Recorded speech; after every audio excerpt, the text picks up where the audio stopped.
بسم اللہ الرحمن الرحیم۔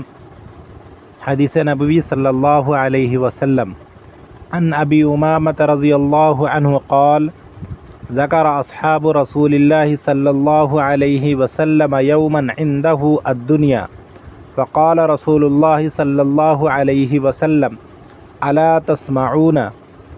تسمعون ان البزازۃ من الایمان ان البزازۃ من الایمان یعنی التقحل، رواہ ابو داود۔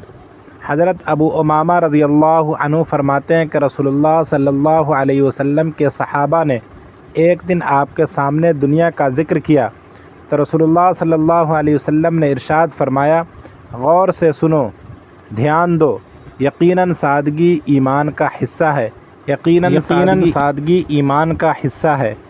اس سے مراد تکلفات اور زیب و زینت کی چیزوں کا چھوڑنا ہے۔